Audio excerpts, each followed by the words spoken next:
Hello guys, good morning. Good morning. It's me again, Ryan, and I'm back with a actually a pretty good day trading recap because I reached my goal and it's just give me one sec. Those are just really loud sirens. So yeah, I reached my goal. That's why I didn't want to hold this long position, but I felt that it's gonna move. It's gonna move up, but it made 180R already. That's why I didn't really want to risk giving back of my profit. And this is the struggle that I'm still um encountering. Like when I reach my goal, I reach my goal here. Like here I pretty much have pretty good profit here. I was risking 20 cents and I caught probably, I don't know, probably more than 20 cents here. So I got a good partial in there, good profit. I also re-shorted here, really good profit again. I added, gave back a little bit. It's fine. This one is a really small win, but I really thought it's gonna break 27.35. I wish I held, and look what happened. So like I've been seeing this happen to Plug. I've been seeing stocks like this. Like if in the first day it's gonna, not the first day rip like this, it's gonna move crazy, and then it's gonna continue on the second day, gonna continue the third day, and it will just, I don't know, maybe drop on the fourth or third day. So I've seen this move before, but it's just not really experienced to this kind of trade because I only mostly trade the open, right? So yeah, I mean I'm kind of upset missing the whole move because that's good, but I'm also not upset because I already reached my goal. That's the plan, right? In trading, make your daily goal. And yeah, because I could have over traded this, I could have ended up losing a lot more. It happened to me before. I was really aggressive, and imagine if I was shorting it here, right? And then it just ripped up because I thought it's just gonna stop here at this 27.35 thick line that I have, and I thought yeah, it's not gonna continue, but it did.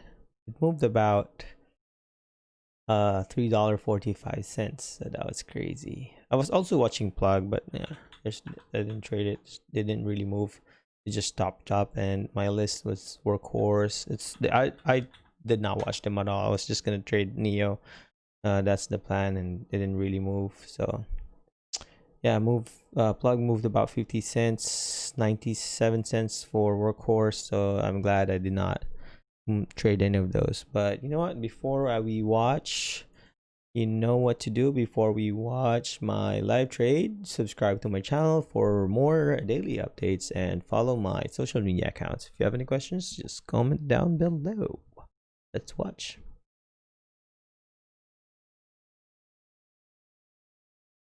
As you can see here, I have wait one sec, give me one sec. Yeah, so as you can see here, I have my lines drawn 27, 27.35. It's probably where it will since it's yeah, I'm expecting this gonna go up there and probably bounce and drop to 27. That's, I was actually short biased to this one, to 28, 26.51. So I've seen these moves before. It's gonna squeeze up and get ready for a sell off and then bounce back again. So yeah, market is about to open, so let's just watch it twice the speed. So I'm closely watching to 27. See that right at the bat, it had about 2.5 million, right? 2.5 million. That's a heavy sell off. Another one was a move about 25 cents. But I did risk only 20 cents for this one. So this one is a round number. You probably want to enter there because it's obviously it's gonna drop. Even though it's still too early at the time, 9:30, 11, I was confident it's gonna drop. That's what I did. I took it short. There you go. I already made 1R in here, but I didn't take 25%. I was just taking 10% in here. There you go. That's my first 25%. Made a really good move.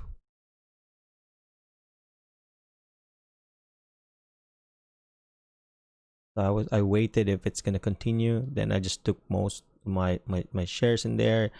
There you go. That was a really good move.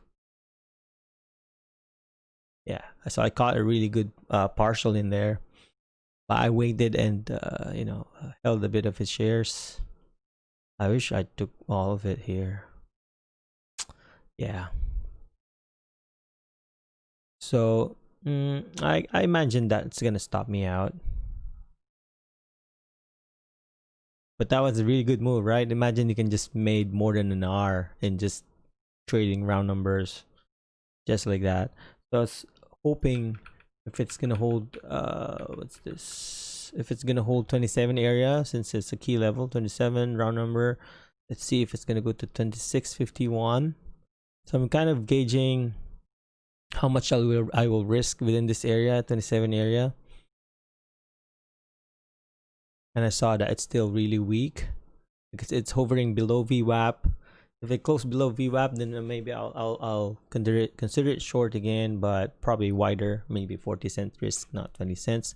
There you go. I risked 40 cents in there for break of 50. Come on, break of 50. There you go. There you go. Took 25% in there because I wasn't sure if it's really gonna continue. Oh, sorry about that. Oh, sorry about that.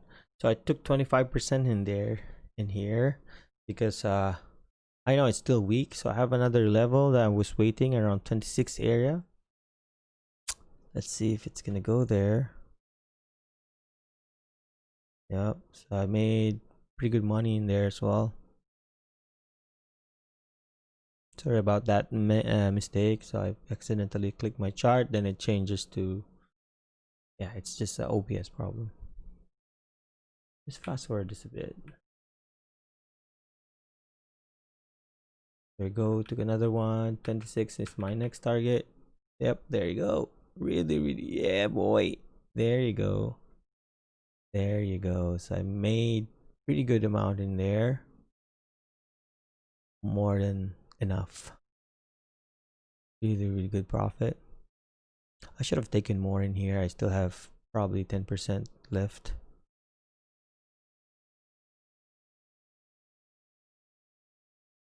Nice.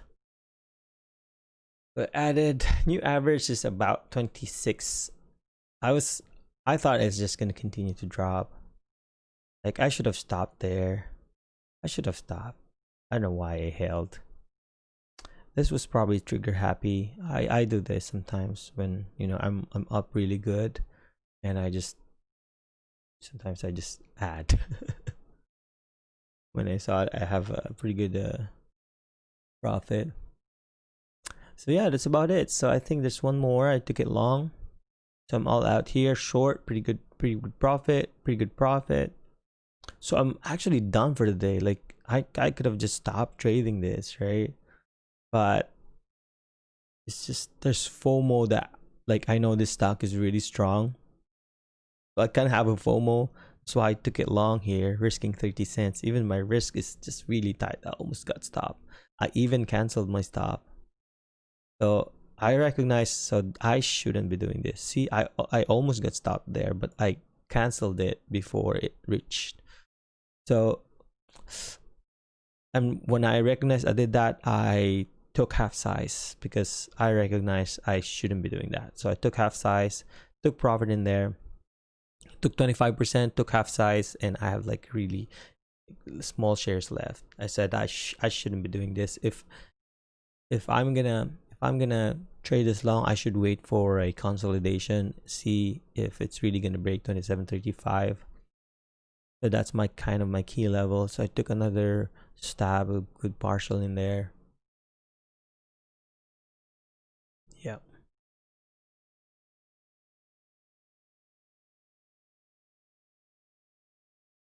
I could have made half R in here actually. It's just I didn't want to take most of it because yeah, so I took I got out of the break-even area. And I think the stock continued really crazy. No, it's not. I think it did.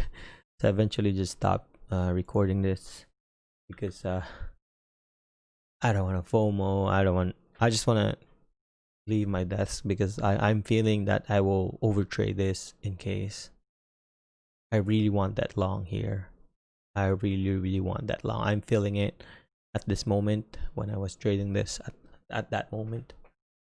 I just can't do it because I thought it's gonna drop to 27. I've kind of like a short bias because I started short, so I wasn't really confident of taking it long. I was like, it's making lower highs, right? To lower highs, so it's like, oh, maybe it's a short, and it held this this line I did. It's holding 27 as well. Oops, yeah. So recording is done. Let's just go back 1 sec. Yeah, and see, look what happened.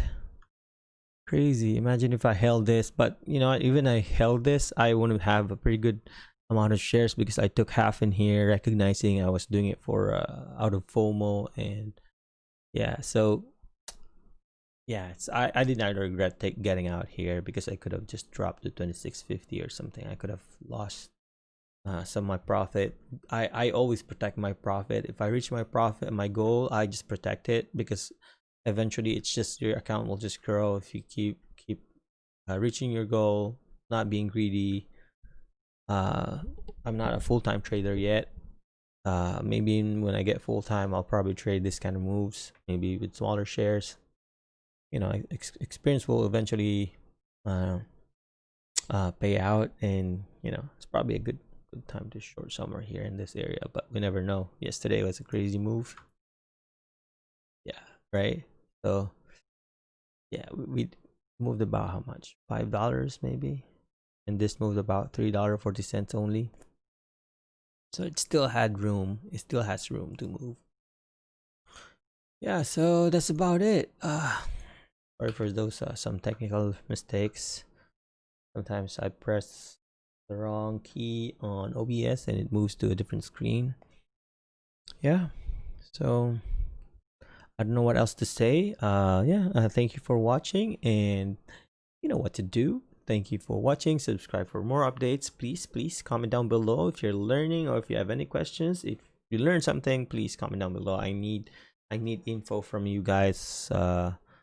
Yeah. Let me see if I can do something for you. Yeah, so if someone asks what are my configuration for level 2 settings, so this is my config for level 2. Yeah, you can just look at this and probably copy this if you think it's going to be useful. Yeah, what else? Oh, hotkeys for covering market and limit orders. So this one. So this one is for market, as you can see here, Smart M. So that's covering for market, and this is limit orders. This is covering for long and covering for short if you don't want to hit market, if you just want to wait. So for long, I have a price at ask at 0. There's no plus. At bid, a short. So if you're not in a hurry, you can get the price of ask and wait for you to get filled. You're not in a hurry, but if you want to get filled early, then you short a smart route, right? Not smart, SMRTM, SMRTL for a long if you want to cover at ask, or for a short if you want to cover at bid. So yeah, I have reverse. Reverse is really helpful, so you don't get hotkey mistakes. So every time you take partial, it's always on the other side. If you have a short, it will always take a long or a buy. If you have a long, it will always take a short or a sell. The reverse is really helpful because when I first started trading, I always press the wrong hotkey. Instead of taking profit, I always add. some days were good because, you know, instead of taking profit, you add shares, and eventually it's good. But sometimes instead of it's just don't use reverse. Reverse is pretty good. So these are my only covering hotkeys. It's very simple. I should do that. For level 2, it's this one. Yeah, so again, thank you for watching and have a great day. Please don't forget to subscribe.